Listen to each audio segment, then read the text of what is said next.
and then when he finally is able to push through it, you have Maura, you get to have sex on his grave. Yeah, you do.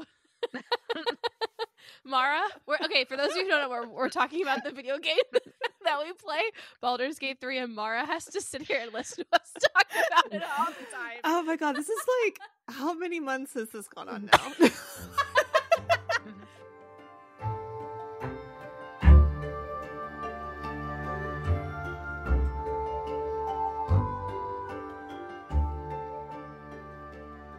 Welcome to Recapping Romantasy, hot takes on hot literature. Who are we? We are me, Emma. I am Maura. And I am Tabitha. Recapping Romantasy contains mature content from fairy smut to dragon rider torture to monster genitalia. Be sure to check the episode notes for content warnings and a link to the transcript.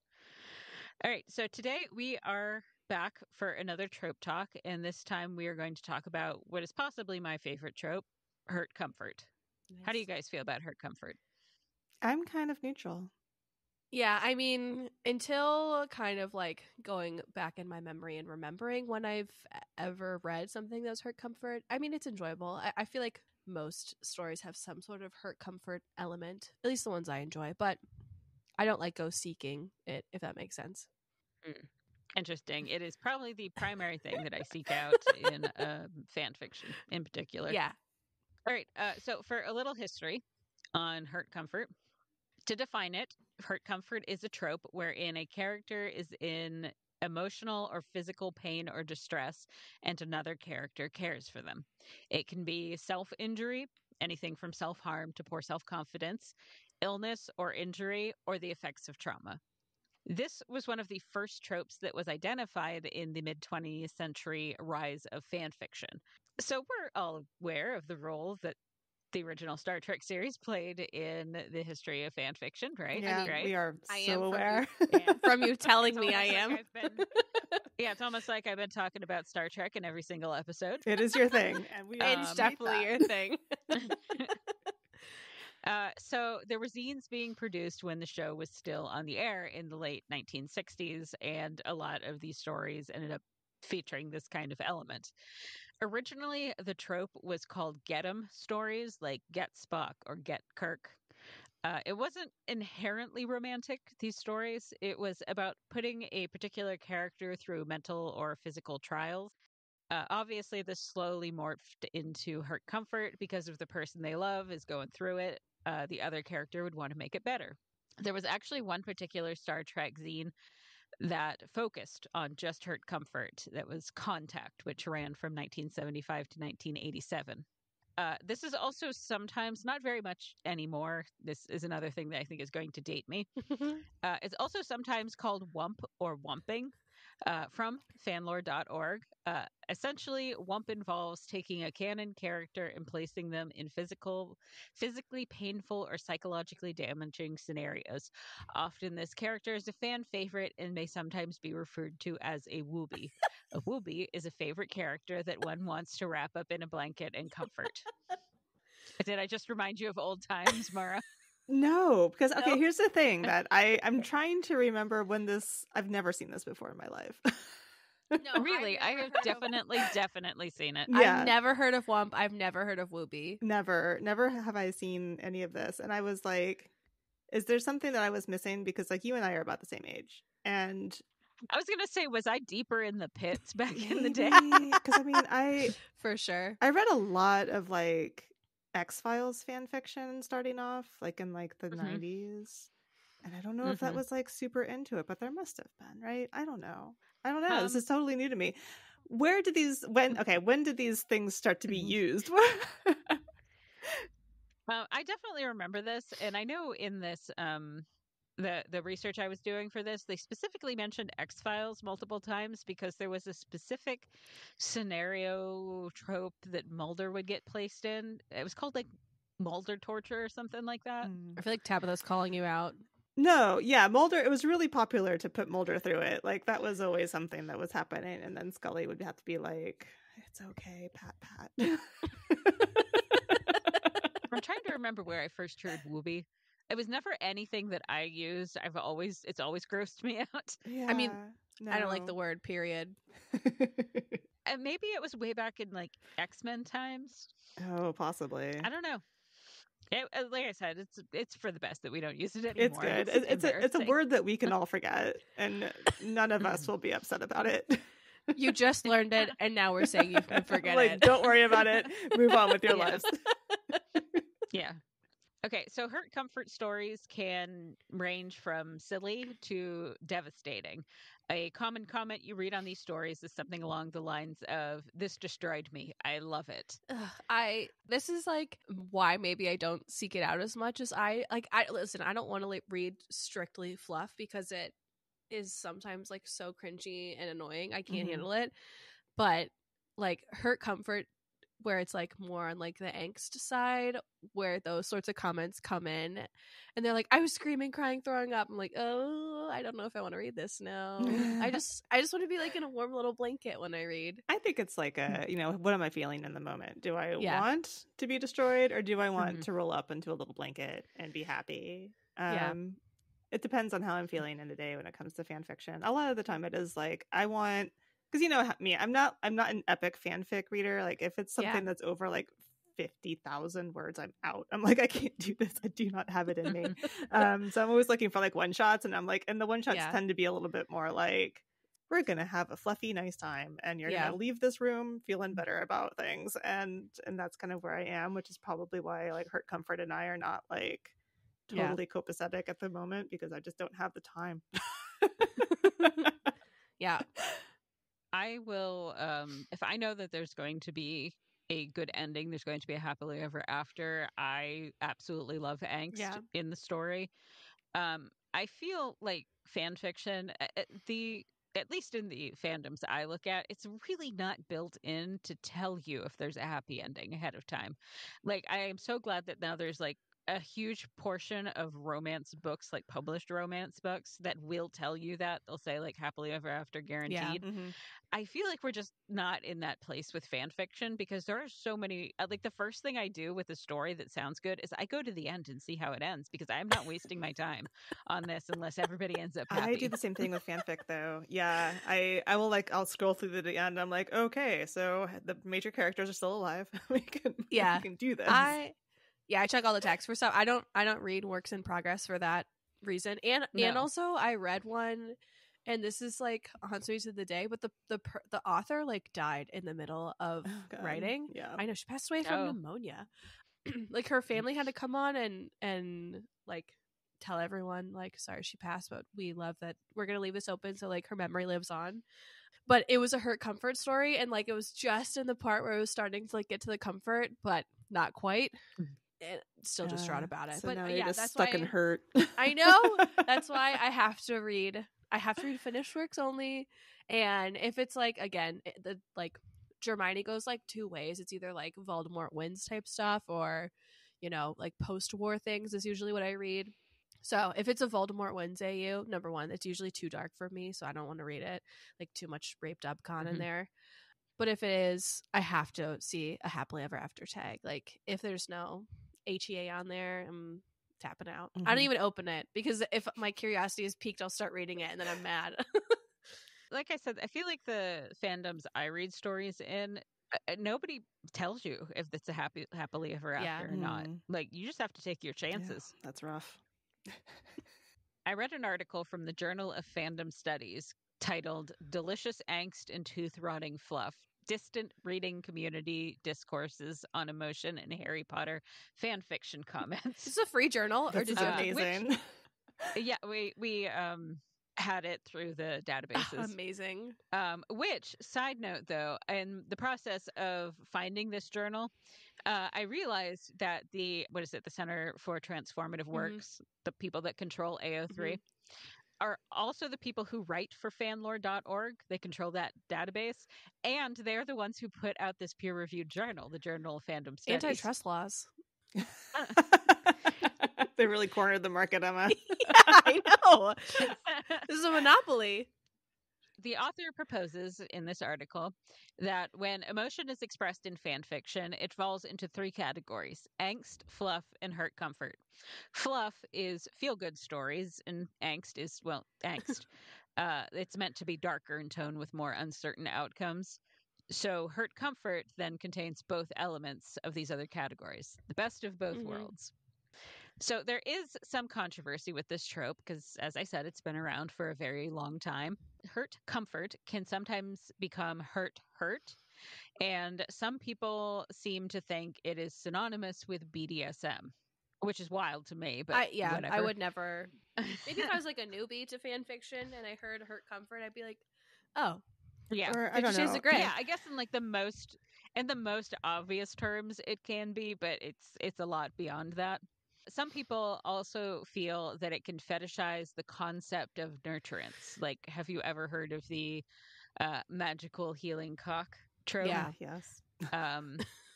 Also, some worry that it can misrepresent or even fetishize things like disability or mental illness, while others argue that it is a trope that gives space for those topics. Yeah, it's like, I think it can go both ways. Like, yeah, why not both? It can be one or the other. People do all sorts of crazy things with this.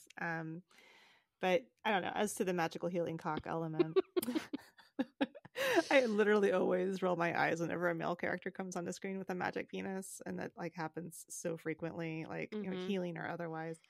I think the last one I read was technically "Girl with the Dragon Tattoo." That's what put me off of male authors for literally ever. Like like every time I walk up to a book written by a man, I'm like, how bad could this possibly be? And bad. When I tried to read The Girl with the Dragon Tattoo, the thing that made me stop reading it pretty quickly was not the scene that everybody talks about. It wasn't the rape scene. It was even before that, when it was just like it was like a legal bullshit. It was like about a trial or a case that book, or something. And I was like, this fucking sucks. I'm not going to keep reading it. Was bad. I also stopped it. reading it. I was just like, this is just terrible. It's poorly written, and it's just, and yeah, the man has a magic cock. He has, yeah. Interesting. Yeah. I've read too many literal magic cock stories, so I'm not into. The second I see them in in a fan fiction tag specifically, I'm out. I have not. Well, again, literal magic cock I have not seen in published fiction. But I would say my ick with hurt comfort is basically this: when they have sex too early within the story. Maybe it's just because the hurt comfort that I usually read is emotional, or when I kind of see it in published fiction too, it's emotional. This person is going through some sort of trauma, or they're dealing with accepting something emotional, going through big emotions, and then the relationship is kind of built through that nurturing that happens, and kind of that trust that forms within those two, that relationship between those two. But if the person is still kind of in the throes of their deep emotions, or still deep in the trauma, and then they have sex too early, again, magical healing penis, it just feels manipulative somehow, if that makes sense. And I don't really like it. It just feels icky. Right. Moving on. So hurt comfort seems to maybe be a bigger trope within slash fiction, which is to say gay male romance fan fiction. There's a lot of commentary on this, but the appeal seems to lie in letting men both be injured, thus vulnerable, and cast into the role of a caretaker. Years ago, I remember an internet friend of mine referring to hurt comfort as emotional porn. And since then, I've always thought of it that way. I've said before that what I like in romance is when two characters openly like each other and want to be together, but some outside factor is what is keeping them apart. So having a conflict and working it out together is the core of a romance story for me. Yeah. Yeah. And I mean, I think for I don't know, het romance, I would say what Emma was saying before, with hurt comfort being part of this bigger character arc. It's not just a singular we're gonna, this is the scene that's gonna have the hurt comfort in it or whatever. It's I don't know if it's a trope so much as it is baked into yanking those characters out of their flawed worldview, and that hurt part being part of that, and then the comfort part being part of the romance. The romance is the thing that's going to reshape the character into their fully formed, healed self. I sort of see Ellie Hazelwood not in love here, and I know this book is not out yet, so my apologies. I got an arc of it and I've read it. I haven't finished. Yeah, so I mean, like, there are major issues like with the female protagonist, ranging from like maternal neglect resulting in food insecurity, like, to severe social anxiety. So she's a hurting character, and through that hurt, she thinks she's so deeply flawed that no one will ever love her. And then this Aw. man comes along and like comforts her. And granted, it is with his penis a lot of the time, so you do have that magic cock element. And then also that Allie Hazelwood branded obsession. And like it keeps getting layered on and layered on and layered on, and then you've got like some grand gestures thrown in there to really like cement it all. And then like finally she believes she can be loved. And she's like, new person, I'm okay now. That's how I think it kind of represents. I can't wait to read this and like analyze it in terms of like the Raylo fanfiction world that I know of. Yeah, it's a huge like tonal shift for her, because it's not really a rom-com. It's more of that erotic romance that she, you know, kind of gives us an idea at the beginning it's going to be. And she's right, it is. It's an erotic romance. I can't wait. I'm so excited now. I'm gonna stop playing Stardew Valley and read this instead. Did you see there's the Stardew Valley mod that you can romance a star in? I did. I just started playing it though, so I don't want to like do anything yet. Also, I have it on my Switch, so I don't know if you can do that. But anyways. Also, sorry, side note again. I told Maura this, but I was looking at one of those things on TikTok that was like who you romance in Stardew Valley and what it says about you. Oh my god, who do you romance? And I romance the same person every single time. Take a guess. Is it Elliot? Yes. Yes, it is. Every single time. I literally have only played this game for like 4 hours. The fact that she knows. She immediately knows. Oh my god, we're such best friends. New level of friendship unlocked.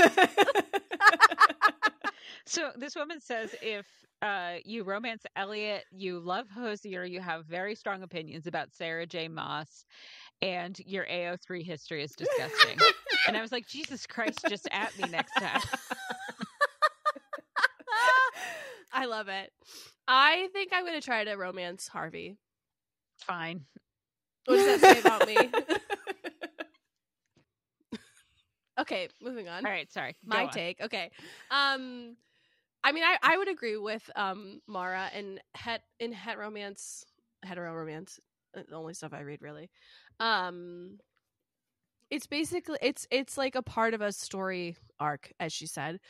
Like within the Germani fan fiction, it's basically like used as a tool to help Draco. Like there's basically two ways. Like it's either post-war, we're using it as a tool to kind of help Draco like become a better person.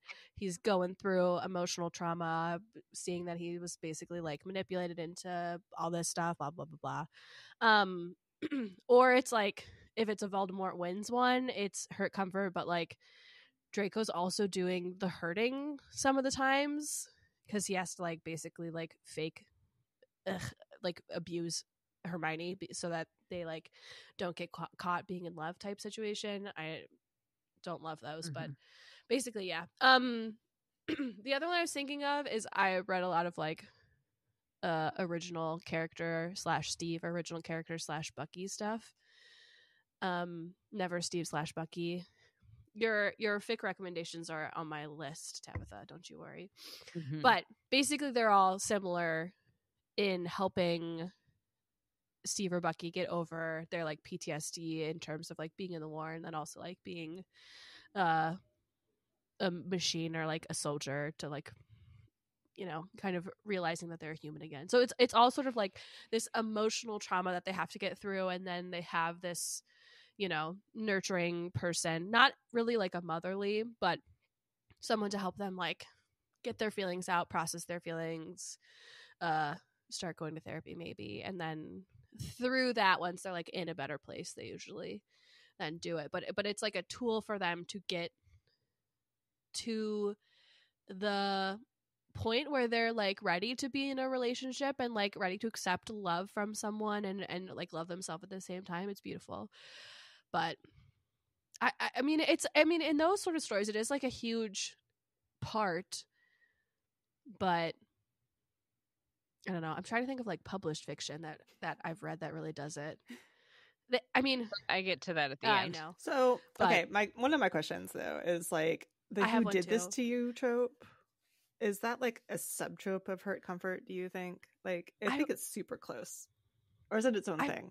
I think it's close. I feel like it's two tropes together. Yeah. It's like that possessive male trope and then this kind of at the same time. Mhm. Like he's like nurturing her, if you will, by protecting her, but in Okay. like kind of the grossest way sometimes. Yeah.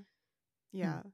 Yeah, it's definitely something when a character is injured or upset and the who did this is letting that hurt character know that the other person cares about them, Mhm. which I think kind of fulfills that same role in hurt comfort, but it's not exactly nurturing in the same way that hurt comfort is. So yeah, I think it's like on the fringes. It doesn't have the comfort part for sure. Or the comfort might be a little different. Like I'm gonna go revenge for you.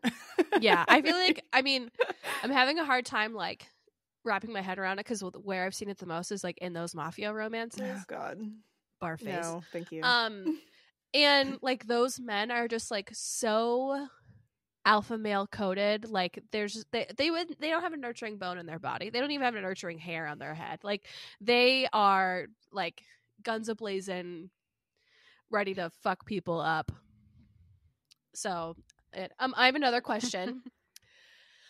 Is it still hurt comfort when the love interest is hurting the main character and then also then providing the comfort later on? We're not talking about BDSM. No, right? no, I'm not talking about BDSM. Like, I mean, No. I think that's The just only- straight angst. yeah, Yeah, I don't think that's Mhm. technically hurt comfort because it's just more relationship angst. the two things I'm thinking of are number one, I mean, I guess this kind of takes place in Raylo, like, realm as well.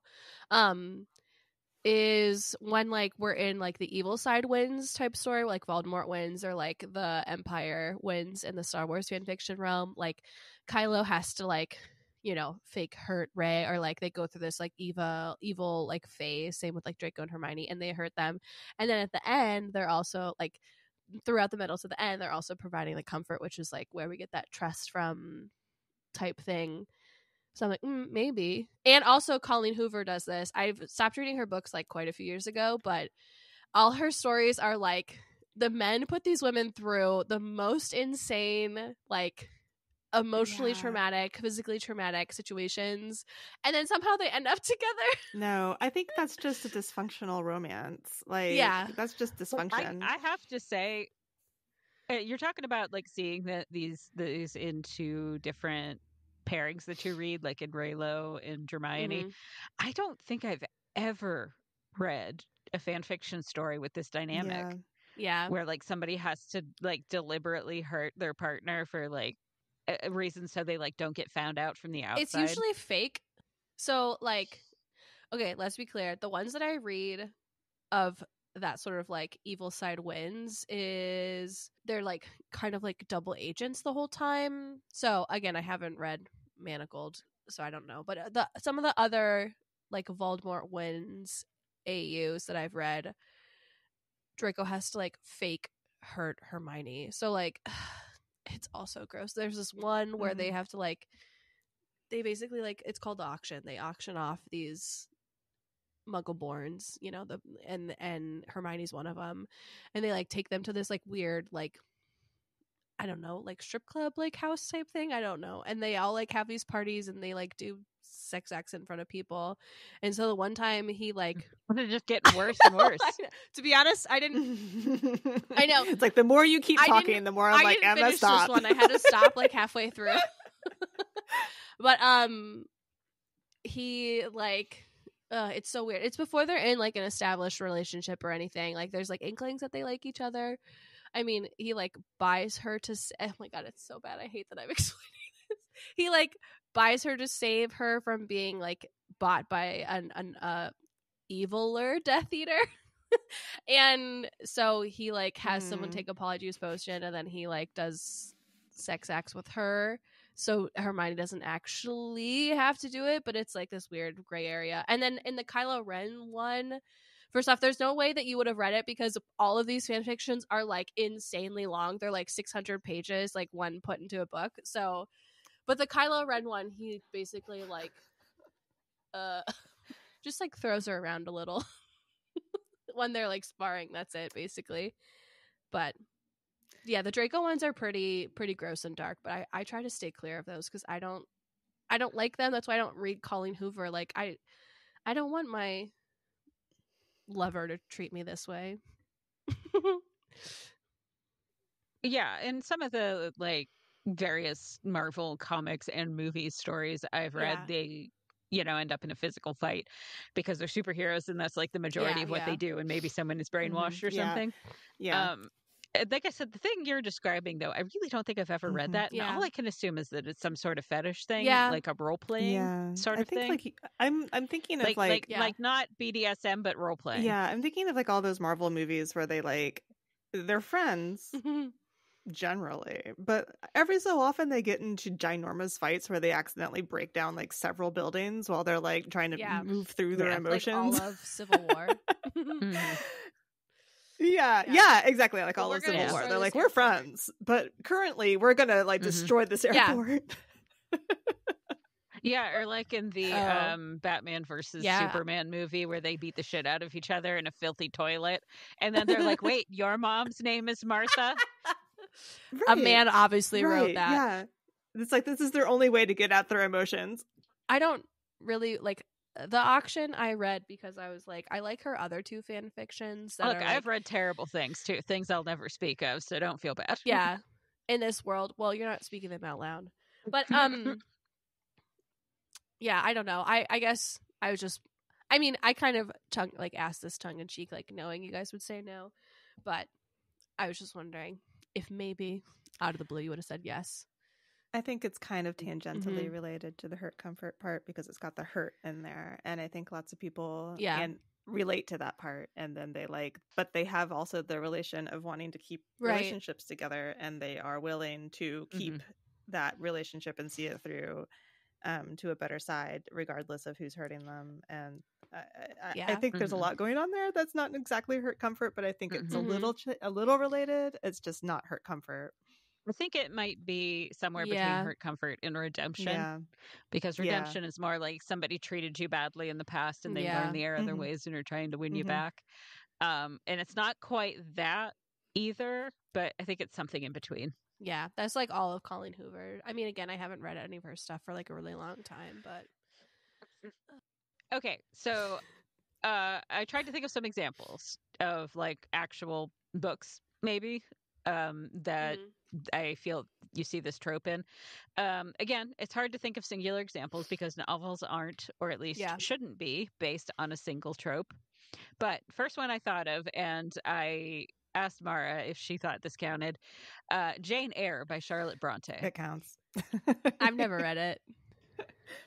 I think it counts because Jane, first when she gets to the hall, it kind of teaches Mr. Rochester how to like be a person. Like she's nice to him and sort of lets him stop being such a moody little pain in the ass. I mean, it's all about that, right? Like he's got lots of psychological stuff going on, and Jane comes in and she's like, things are going to get better from here. But then of course everything kind of falls apart, and then she's left with a hurting man that she now must comfort by marrying him. Well, yeah, and so then at the end it becomes a super super obvious hurt comfort in that like he is scarred, missing a hand, and partially blinded. And so she's like, I don't know how to describe it. She's like, score, now we're on more even footing. Yeah, that's kind of true. So yeah, that's a pretty old example of that. The next one I thought of was the one I mentioned in our very first episode, which is Outlander by Diana Gabaldon. Again, not something you see throughout the entire story necessarily, but something that I feel was incredibly prevalent at the end of the first book, which is that she cures him with pussy magic. Like literally. She got that gorilla grip.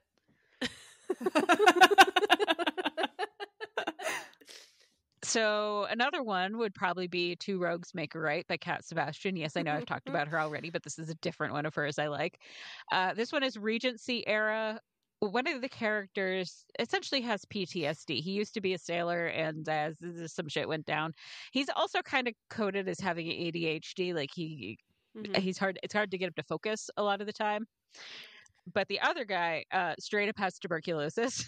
So they both kind of figure out how to take care of each other because neither one of them are necessarily in a good place, but they were childhood friends. And it sort of left open-ended, like if the guy with TB was ever going to get better or not, because it didn't really matter because they were just going to be together. On that note, until they weren't.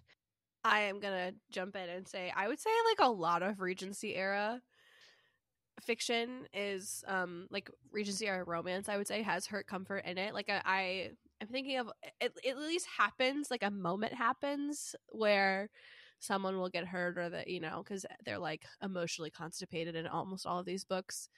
Mm-hmm. Yeah, they're emotionally constipated and riddled with TB. Also syphilis by this point in history. Like the Bridgerton, like the first two, so like I've read again recently because they came out, the series came out. So like Daphne has to like help Simon, which is the first Bridgerton book, kind of deal with his like emotional trauma from his father, and kind of like the worst case of pussy magic ever. There's like some fucked up shit that kind of happens. Yeah, I've seen the season of the TV show. Yeah, that was actually the episode like, I stopped watching. I was kind of surprised they kept it because it's like, I mean, it's like wrong in the book, but it's so not cool like in today's day too. Cool. But it's bad. But and then in Anthony's season, they kind of took it out. It's like way more dramatic and like comical in the book, but I don't know if they would call this hurt comfort, but it's just the one scene that I'm thinking of. Kate gets stung by a bee, but like on the like her breast, kind of like, you know, where they're like pushed up, and does he suck the poison out of her boob? Yeah, he does. in the book. I was joking. In the book he does. In the book, okay, in the book, when this happens, it's everyone sees it, and this is why they have to get married. In the TV show, she's just like, it's just a bee. Yeah, calm the she's fuck like down. I mean, she's still kind of like, you need to calm down in the book, but in the book, it's in front of so many people. Like they're kind of like off to the side in this like maze-ish or like gazebo type thing, I think. Yeah, they're like in a garden type thing. Yeah, but like people walk by as it's happening and they're like, okay, well, she's compromised, so you gotta get married. But I read us can't be sucking on a woman's boobs in public. Not yet. Unless you're married. And then I read a whole series of books where like these girls are somehow like gifted a castle, and this one that I'm thinking of specifically, this guy like comes back from war. I can't remember what happens, but he's like got a limp and he has a cane and he's like blinded. It's supposed to be like a Beauty and the Beast situation, but she kind of like has to help him through his trauma from this, and then like basically once like as he's getting better, they then like, you know, through trust start loving each other and then share this castle. It's also like forced proximity. It's great, but there's so many points in all Regency that have like some sort of like, oh no, this poor emotionally stunted man needs me to help him express his feelings. So I continue with your examples, Tabitha. I was also going to suggest that Heartstopper is an example of this by Alice Osman. I don't know. I've never said that out loud. It's about like two teenage boys in contemporary Britain that fall in love, and the one is sort of struggling with his sexuality, but he's a very sweet boy. He's got like golden retriever energy. And then eventually, like after they're together, the other one has an eating disorder. So it's a lot of like helping him through that. And like I've only read like the first two books because it is very juvenile, but it was sweet. And I thought it kind of played into that, you know, like first the one person kind of needs to be comforted, That's cute. and then the other person needs to be comforted. And yeah, then my other example was just like all fan fiction involving Bucky Barnes, because canonically his character fell out of a plane, lost an arm, was taken hostage and tortured, and then brainwashed and forced to kill people for decades, and now has PTSD from that. So like he's built. So there's no character that No. hurts more than Bucky Barnes. He needs all the comfort. Yeah. I'm sorry, I'm just laughing at like and then in that situation. But yeah, absolutely everything involving Bucky is her comfort. If it's not, that's just so mean. He doesn't deserve that. Mm-hmm. Yeah, even in the like alternate universe stories, usually something has happened to him to give him PTSD, and usually something has happened where he's either lost or injured his arm. And in fact, the stories in which he has 2 functioning arms are tend to be looked at with a large amount of skepticism. Like, what are you, a coward? Take his arm away. Yeah, absolutely, yeah. I don't know what I want to read now. Sad. I've like have so many things I want to read. Part of me wants to go read this Allie Hazelwood, but also I kind of want to read one of these Bucky Steve /fics that you sent. Does anybody else have any examples they'd like to share? Oh, yeah. I mean, I think I have one from Jessica Joyce, her debut was called You with a View, which is a really good debut. Actually, it was probably one of the best debuts I've ever read in my life. And it does have a really nice little hurt comfort scene in it where the main male character hurts or patches up the heroine, and that's kind of where I always like to lean with like men, is that they're the ones providing the comfort, because I'm like, I'm done with women providing comfort for men. That's just something I'm over. So yeah, in this instance, like, she's a photographer and she's just fallen or almost fallen down an embankment trying to get the perfect shot, and he's kind of saved her from, dying. But she's banged up her knee pretty good, so he has to patch up her knee. And in this scene, of course, is where like their attraction kind of simmers over. They have to admit that they're actually attracted to each other, and that was a good book, and I enjoyed it. There's some kick to it. Everybody should go out there. I'll add it to my list, guys. Would Beauty and the Beast be her comfort? Yes, at least that one scene is her comfort. I don't know if the whole story could be like, I don't think it can like carry that trope that far, but no, I think because of the curse is the only reason it's not really, right. I've been thinking about it the whole time. Yeah. So yeah, like through like, he's definitely a hurting character, but he's not hurting like the way we like want brooding. Him to hurt, right? Yeah. He's like an asshole, and he's brooding, and he's being taught a lesson, right? That she has to walk in and be like, here's how you act like a human being, and then I will fall in love with you as a prize. Yeah. Right?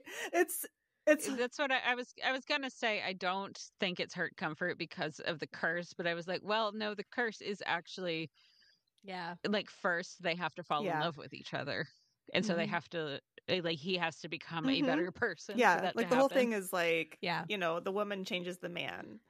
That's what that one's about. So I can't say it's like hurt comfort in that way, because he's got to stop being an asshole. Yeah, just like I will say, I was thinking about when you were talking about your Jessica Joyce example. I feel like every hurt comfort I've read is usually the woman providing the comfort, and I'm like, you're right. Yeah, no, I'm totally over that. I'm like, women aren't doing that anymore. The men have to do it now. Yeah. That's what I like. So, like I said, that's the appeal of a story with 2 men who are together. It's like, yeah, I'm gonna watch you guys finally get your shit together. Yeah, I want to see them get their shit together, and this is what they do in Jessica Joyce's book. He's like, I have the first aid kit. Now I am going to clean your knee out, and I am going to bandage it, and I am going to make sure things are okay with you. And she's like, things are fine. He's like, are they really though? That's cute. All right, so that is our episode about hurt comfort. I hope you've learned something.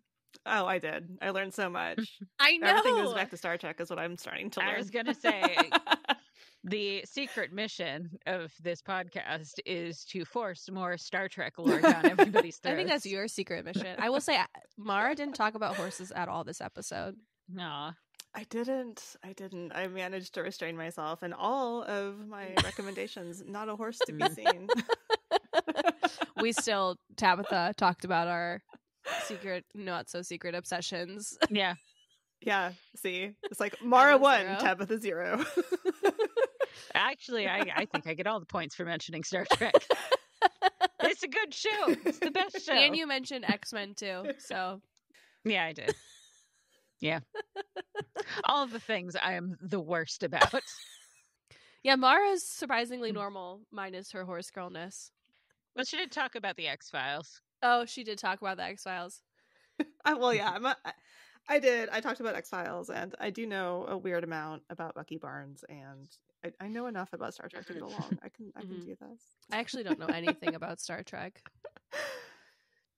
Guys, is there her comfort in Buffy the Vampire Slayer? Yeah. Yeah, no, there's a ton of hurt comfort in Buffy the Vampire Slayer. I mean, see the character Spike. Yeah, Spike was a Victorian mama's boy who was like really, really cute and really sweet, and he was basically made into a laughing stock by the girl he likes. So when he was like running through the streets, barfing, crying, he encountered a vampire who was basically like, "Oh yeah, come with me, I'll fuck you," and he got turned into a vampire sort of on a whim. Mm-hmm. Yeah, Drusilla turns him into a vampire because, you know, he had a really hard time with the girl that he likes, basically, and he's all crying and snotty, and she's just like, bite, and he's a vampire. Yeah, also, in one of the seasons, the main character dies, like, really for real dies, and they bring her back in the next season, and she's traumatized by it. Deeply, deeply traumatized. Yeah, the whole season is hurt comfort. Yeah, and she tries to like comfort herself with Spike's penis, so the magic penis trope, and that works for a little bit. Yeah, it does. It has everything. It has everything you ever need. Buffy satisfies everything. It's the best. You watch Star Trek for the head. You watch Buffy for the heart. Yes. That's the quote of the episode. Well, I think we should just end it there. All right. Thank you for joining us. There you go. Perfect. We can't one-up it. Okay, bye.